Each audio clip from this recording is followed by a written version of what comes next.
Colby, Colby, Colby, Colby, Colby, math.com. Number 5 is a little tricky in the dimensions, and also in calculating the base shape. But the key to understanding number 5 is seeing that this 27 meters is the perpendicular distance from this vertex to this face. And the only reason they would be showing us a distance from this vertex to this face is if this face was the base of the polyhedron. And if it has one base and it goes up to this vertex or apex, then it must be a pyramid. It's a pyramid with a triangular base, so it's a triangular pyramid. So we start with the volume formula for any pyramid, 1/3 multiplied by big B, the area of the base, multiplied by the height. And then we find big B, we find the area of the triangular base. The area of a triangle is 1/2 base times height, which is why they're showing you that this 20 and this 30 on this triangle are perpendicular. It's a right triangle. And so you could make the base 20 and the height 30, or the other way around. It wouldn't really matter, but I'm just going to say my base is 20 and my height is 30 for that right triangle. 20 times 30 is 600, and half of 600 is 300. I guess it would have been easier to take half of 20 as 10, and 10 times 30 is 300. But in any case, the area of that triangular base shape is 300. That's going to be convenient because 1/3 of 300 is 100, and we're going to multiply that by the height, which is 27. So 100 times 27 is 2,700. The dimensions were given in meters, so the volume is meters cubed. And I just want to always make sure that it's on the puzzle here. There it is. Shade that in. Numero ocho. Another weird pyramid, though. Pyramid, certainly.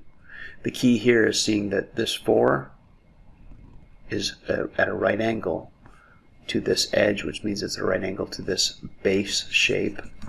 And so it's a triangular pyramid. And so volume equals 1/3 multiplied by area of the base multiplied by the height. And the base is 1/2 base times height, because the base is this triangle that I've shaded blue. So the base equals half of 3 times 3.6. Half of 3.6 is 1.8, so I'm just going to do 3 times 1.8. 5.4. I don't know why I needed a calculator for that. That was pretty easy. So the volume equals 1/3 multiplied by area of the base, which we've just determined is 5.4. I'm going to use parentheses.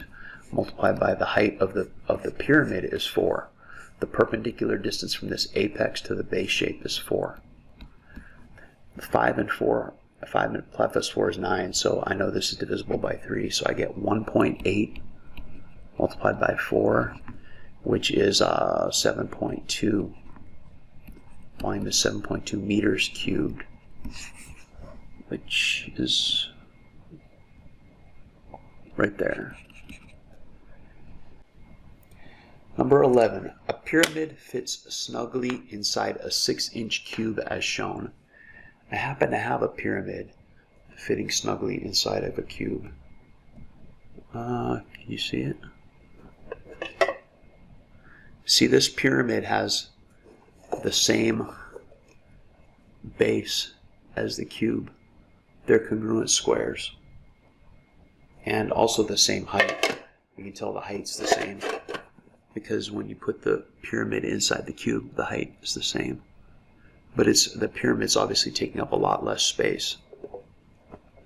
You know exactly what fraction of the space it's taking. But let's read this. A pyramid fits snugly inside a 6-inch cube as shown. What is the volume of the shaded region inside the cube but outside the pyramid?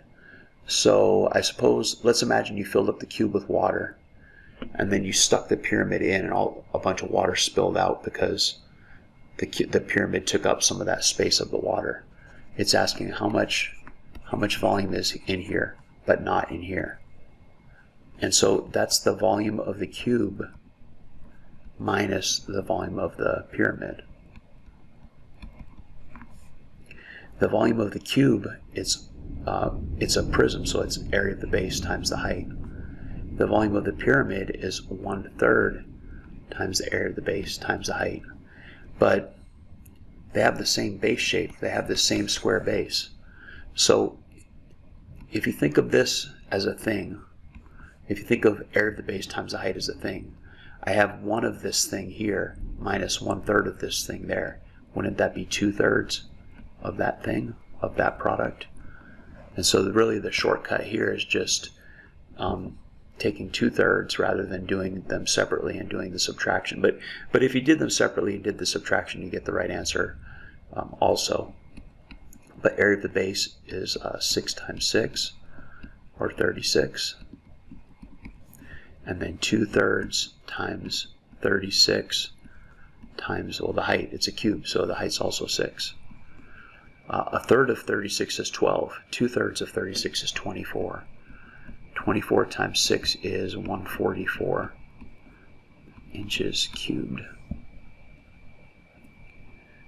That's this whole big space right there.